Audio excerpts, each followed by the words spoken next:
Pendant des décennies, aller chez McDonald's était une décision automatique, pas besoin d'y réfléchir.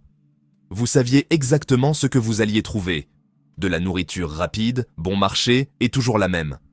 Peu importe la ville, le pays ou l'heure, McDonald's était un refuge prévisible dans un monde chaotique.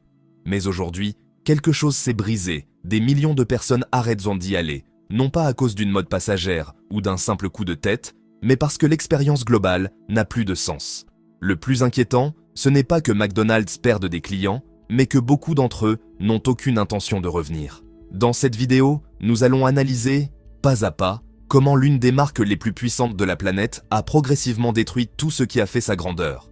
Ce n'est pas l'histoire d'une seule erreur, mais d'une série de décisions qui, ensemble, expliquent pourquoi McDonald's ne correspond plus à la vie de tant de gens. Le vrai problème, ce n'est plus la meilleure option. C'est le point qui explique tout. Le plus grand problème de McDonald's n'est pas que sa nourriture soit terrible, ni même qu'elle soit chère. Le vrai problème est que ce n'est plus la meilleure option pour presque rien. Ce n'est pas la plus rapide, ce n'est pas la moins chère, ce n'est pas la plus constante, et ce n'est pas non plus la plus pratique. Pendant des années, McDonald's a dominé parce qu'il résolvait un problème mieux que quiconque. Aujourd'hui, il le résout à peine. Quand une personne compare, la décision devient évidente. Si elle va attendre, elle peut attendre dans un meilleur endroit. Si elle va payer plus cher, elle peut payer pour quelque chose de meilleure qualité. Si elle va utiliser une application, elle peut l'utiliser dans un restaurant qui offre vraiment de la valeur en retour. McDonald's ne se distingue plus. Et dans un marché plein d'alternatives, la médiocrité était mortelle. Le plus dommageable est que cette perte ne génère pas de colère, mais de l'indifférence. Les gens ne boycottent pas McDonald's, ils cessent simplement de le considérer. Et quand une marque passe d'un choix automatique à une option sans importance, le déclin s'accélère sans faire de bruit. L'abandon massif n'est pas une protestation organisée, c'est une somme de décisions individuelles qui pointent toutes dans la même direction. Une entreprise qui n'écoute plus. À un certain moment, McDonald's a cessé de prêter attention aux signaux. Les plaintes se répètent, les problèmes sont évidents et, malgré cela, les décisions vont dans une direction complètement différente de ce que les clients demandent. Le sentiment général, à vrai dire, est que personne aux commandes ne vit l'expérience réelle de manger dans l'un de leurs restaurants. Les décisions semblent prises à partir de tableurs, et non du comptoir. Les changements de menu, l'insistance sur l'application, la réduction du personnel et l'abandon des salles à manger ne sont pas nés d'une demande du public. Au contraire, ils sont arrivés malgré le rejet constant. Cela, sincèrement, crée une déconnexion dangereuse. Le client a l'impression que son opinion n'a pas d'importance, que ses plaintes disparaissent dans un vide corporatif. Et quand une marque transmet de l'indifférence, la relation émotionnelle se brise. McDonald's a dominé pendant des décennies parce qu'elle comprenait très bien son public. Aujourd'hui, elle semble ne parler qu'à elle-même. L'entreprise continue de communiquer succès et croissance, tandis que l'expérience quotidienne se détériore. La concurrence, elle, a évolué. Pendant que McDonald's stagnait, le reste du marché a progressé. Les restaurants de restauration rapide décontractés, les petits établissements, les chaînes émergentes et même les stations-service ont amélioré leur offre. Aujourd'hui, on peut trouver des plats plus frais, mieux présentés et à des prix similaires ou inférieurs, presque à chaque coin de rue. Le prétendu avantage concurrentiel de McDonald's s'est dilué. Même cuisiner à la maison est devenu une alternative solide. Avec l'information, les recettes et l'accès aux ingrédients, beaucoup de gens ont découvert qu'ils pouvaient mieux manger pour moins cher. McDonald's ne gagne plus ni par la commodité ni par le prix. Et quand il perd ces deux aspects, il est exposé face à un marché qui offre plus pour moins. Le coup le plus dur est symbolique. Quand un restaurant rivalise en qualité avec de la nourriture achetée à côté de l'essence et des tickets de loterie, c'est que quelque chose ne va vraiment pas. McDonald's n'est plus la référence. C'est juste une option parmi d'autres, et pas nécessairement la meilleure. Ce n'est plus du fast-food. Le premier coup porté à la relation entre McDonald's et ses clients arrive au moment le plus basique. Le temps. La promesse centrale de la marque a toujours été la rapidité. Entrer, commander, payer et manger en quelques minutes. Aujourd'hui, cette promesse semble vide. Le drive-in, autrefois symbole d'efficacité, est devenu une salle d'attente sur roues. Des voitures immobiles, des moteurs allumés et des clients regardant leur montre avec incrédulité. Des attentes de 10, 15, voire 21 minutes sont devenues habituelles, même aux heures où le restaurant est presque vide. Quand le fast-food cesse d'être rapide, tout le modèle commence à vaciller. Le client ne perd pas seulement du temps, il perd aussi la sensation de contrôle. Il ne se sent plus choisir l'option la plus pratique, mais plutôt piégé dans une file sans issue. La frustration se multiplie car il n'y a pas d'alternative claire. Si vous quittez la file, vous avez déjà perdu du temps. Si vous restez, vous acceptez résigner une attente qui n'aurait jamais dû exister. Ce changement n'est pas anodin. La rapidité n'était pas un détail, c'était l'essence même. McDonald's ne cherchait pas à être le plus savoureux ni le plus sain. Il cherchait à être le plus efficace. En échouant sur ce point, il ne justifie plus sa propre existence face à d'autres options. Si je dois attendre le même temps que n'importe où ailleurs, pourquoi choisir ici? Chaos interne. Les franchisés contre la corporation. À ce stade, le problème n'est plus seulement externe. Au sein même de la structure de McDonald's, les tensions sont croissantes. De nombreux franchisés se sentent pris au piège entre les exigences de la corporation et la frustration des clients. Les décisions importantes sont prises d'en haut, mais les conséquences se vivent dans chaque établissement. Les augmentations de tarifs, l'imposition de promotions via l'application et les changements constants de menus génèrent une pression économique et opérationnelle. Le franchisé doit appliquer des politiques qu'il n'a pas décidées et faire face à des clients mécontents. Cette déconnexion entraîne un fonctionnement irrégulier. Certains établissements tentent de maintenir les standards, d'autres survivent simplement comme ils peuvent. Quand une marque commence à défaillir de manière inégale, la perception se détériore encore plus. Le client ne sait plus à quoi s'attendre selon l'établissement qu'il visite. Ce manque de cohérence nuit à la confiance et affaiblit l'identité globale de la marque. McDonald's a toujours été une machine bien huilée. Aujourd'hui, elle ressemble à un ensemble de pièces qui ne s'emboîtent plus tout à fait. Employés surchargés, expérience client brisée. Derrière le comptoir, le problème est encore plus profond. La rotation du personnel est extrêmement élevée et la plupart des employés restent à peine assez longtemps pour bien apprendre leur poste.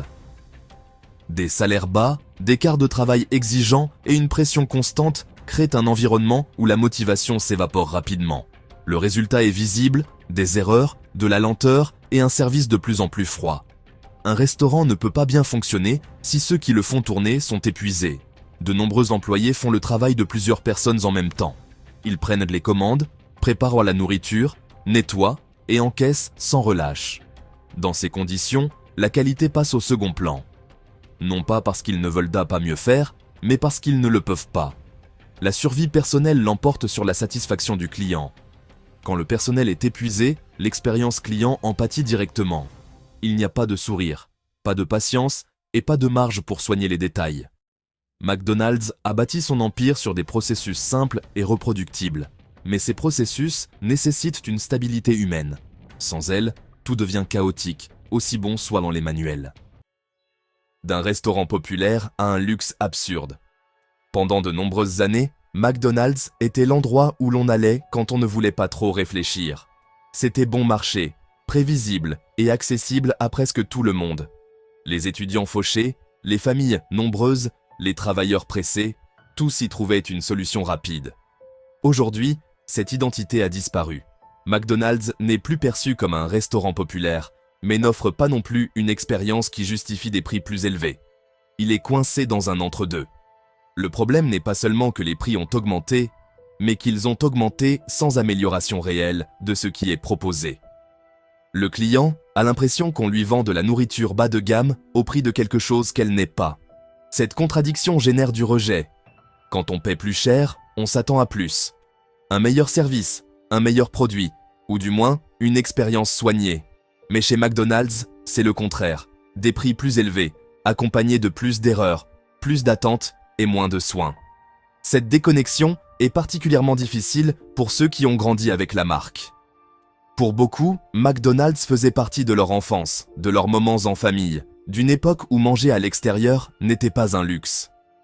Voir comment ce même endroit semble maintenant cher, froid et peu accueillant génère un sentiment de trahison. Ce n'est pas une nostalgie vide, c'est la constatation que la marque a abandonné les gens qui l'ont soutenue pendant des décennies. Un menu de plus en plus médiocre et moins d'options. Loin de s'adapter aux changements des habitudes de consommation, le menu de McDonald's s'est appauvri. Des options plus légères ont disparu, des produits très appréciés ont été supprimés, Et certaines décisions semblent aller directement à l'encontre de ce que les clients demandaient. Le petit déjeuner servi toute la journée, par exemple, était l'une des rares choses qui enthousiasmaient vraiment les gens. Supprimer quelque chose qui fonctionnait si bien a laissé beaucoup de monde avec le sentiment que l'entreprise ne comprend pas son propre public. Alors que d'autres restaurants élargissent leur offre, misent sur des ingrédients plus frais ou permettent de personnaliser les plats, McDonald's est allé dans la direction opposée. Le menu semble rigide, démodé et peu attrayant pour ceux qui cherchent autre chose que de la restauration rapide sans âme. C'est particulièrement évident chez les jeunes clients, qui apprécient la variété et la possibilité de choisir. Supprimer des produits populaires ne réduit pas seulement les options, cela brise aussi les liens émotionnels. Beaucoup de gens allaient chez McDonald's pour un ou deux produits spécifiques. En les supprimant, la marque perd une raison de plus d'être choisie. Il ne s'agit pas seulement de nourriture, il s'agit d'habitudes. Et quand vous brisez ces habitudes sans offrir quelque chose de mieux en retour, vous poussez le client vers la sortie. La qualité se dérumbe. Quand McDonald's a cessé d'être rapide et bon marché, la qualité est devenue le dernier argument possible. Et elle a aussi fait défaut. Ce qui était autrefois une expérience constante est maintenant imprévisible. Des frites qui arrivent froides, des hamburgers écrasés, des ingrédients mal placés et des commandes incomplètes sont devenus trop courants. Chaque visite ressemble à un pari. La constance était l'une des plus grandes réussites du modèle McDonald's. Peu importe où vous étiez, vous saviez exactement ce que vous alliez recevoir.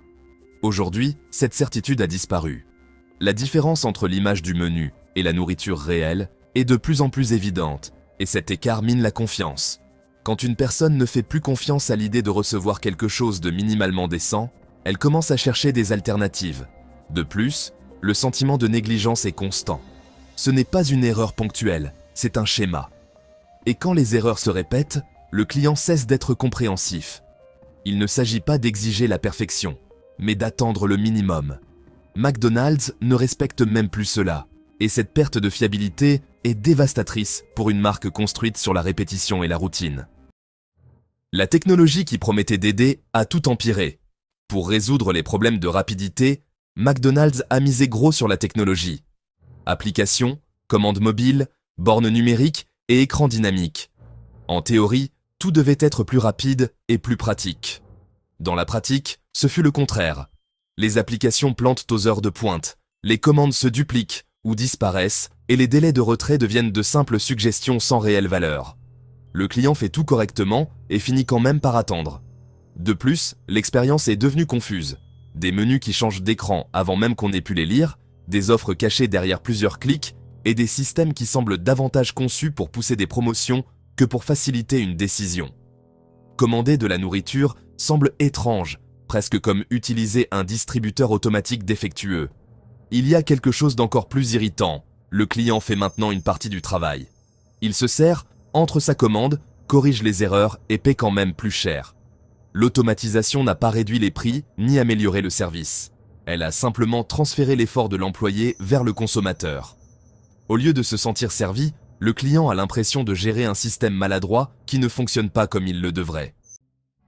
Des clients de première et de deuxième classe. L'un des changements les plus discrets, mais, aussi les plus dommageables, a été la création de deux types de clients. D'un côté, il y a ceux qui utilisent l'application, paient avec leur téléphone et acceptent, l'écosystème numérique de McDonald's. De l'autre, ceux qui préfèrent commander en personne, payer en espèces ou qui ne veulent tout simplement pas dépendre d'une application pour manger un hamburger. Le problème, c'est que ces deux types de clients ne sont plus traités de la même manière. Les meilleures offres, les prix les plus bas et les vraies réductions sont presque toujours cachés derrière l'application. Celui qui ne l'utilise pas finit par payer plus cher pour exactement la même chose. Cela crée un sentiment clair de punition pour le client traditionnel, en particulier pour les personnes âgées ou ceux qui ne veulent pas céder leurs données personnelles en échange d'un menu un peu moins cher. Manger chez McDonald's n'est plus une expérience simple. Cela exige maintenant de s'inscrire, d'accepter des conditions et d'apprendre à naviguer dans un système numérique. Cette division brise l'une des idées fondamentales de la marque, l'accessibilité universelle. McDonald's a toujours été pour tout le monde. Aujourd'hui, il semble conçu uniquement pour ceux qui s'intègrent à son modèle technologique. Les autres se sentent déplacés, ignorés ou directement pénalisés. Et quand une marque met mal à l'aise son public le plus fidèle, ce public commence à disparaître sans faire de bruit. Le prix. Quand le mécontentement devient définitif. Tout ce qui précède suffirait déjà à générer du mécontentement, mais le prix est le point de rupture. McDonald's a toujours été perçu comme une option économique. Aujourd'hui, cette perception a disparu. Des menus autrefois accessibles coûtent désormais le même prix qu'un repas complet dans des endroits de meilleure qualité. Des hamburgers, qui pendant des années symbolisaient le fait de manger bon marché, ont vu leur prix multiplier sans que l'expérience ne s'améliore. C'est ici que de nombreux clients font leurs calculs et réalisent que quelque chose ne tourne pas rond. Payer de plus en plus cher pour un repas qui tarde, arrive froid ou est mal préparé, brise toute loyauté émotionnelle. Ce n'est plus seulement une question d'inflation, c'est le sentiment clair de payer trop cher pour moins. Quand une marque construite sur la valeur perd cette valeur, la relation devient intenable. Le client ne se sent pas maltraité une fois, il se sent trompé à répétition. Et à ce stade, cesser d'y aller n'est pas une protestation, c'est une décision logique. Le choc générationnel et l'obsession de la santé. Le monde a changé, mais McDonald's n'a pas suivi le même rythme. Les nouvelles générations abordent la nourriture d'une manière complètement différente. Ils lisent les étiquettes, questionnent les ingrédients et valorisent la transparence. Ils ne cherchent pas la perfection, mais l'honnêteté. Face à cela, le menu de McDonald's semble ancré dans une autre époque, rempli de produits ultra transformés et de listes d'ingrédients interminables. Pendant ce temps, d'autres restaurants ont compris le changement. Ils ont misé sur des plats personnalisables, des ingrédients reconnaissables et une communication plus claire. McDonald's, en revanche, a supprimé des options plus légères et a renforcé un modèle qui ne correspond plus aux valeurs actuelles. Pour beaucoup de jeunes, ce n'est pas seulement une question de goût, mais de confiance.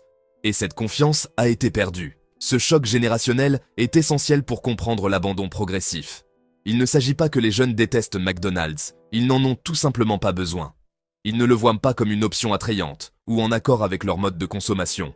Et quand une marque cesse d'être pertinente pour ceux qui façonneront l'avenir, le déclin devient inévitable. McDonald's a bâti son empire sur 3 piliers très clairs, la rapidité, le prix et la confiance. Pendant des décennies, elle a tenu ses promesses mieux que quiconque. Mais aujourd'hui, ses fondations sont brisées. La nourriture n'arrive plus rapidement, les prix ne sont plus accessibles et l'expérience n'est plus fiable. Chaque décision prise pour maximiser les profits à court terme a érodé la relation avec les clients, les employés et les franchisés. Le résultat n'est pas un effondrement immédiat, mais quelque chose de plus dangereux, la perte de pertinence. Dans un monde avec plus d'options, plus d'informations et des consommateurs plus exigeants, McDonald's ne correspond plus comme avant. Non pas parce que le public a changé du jour au lendemain, mais parce que la marque a cessé d'évoluer avec lui. Quand une entreprise oublie pourquoi les gens l'ont choisie en premier lieu, elle n'a pas besoin d'être attaquée. Il suffit qu'elle soit ignorée, et c'est exactement ce qui est en train de se passer.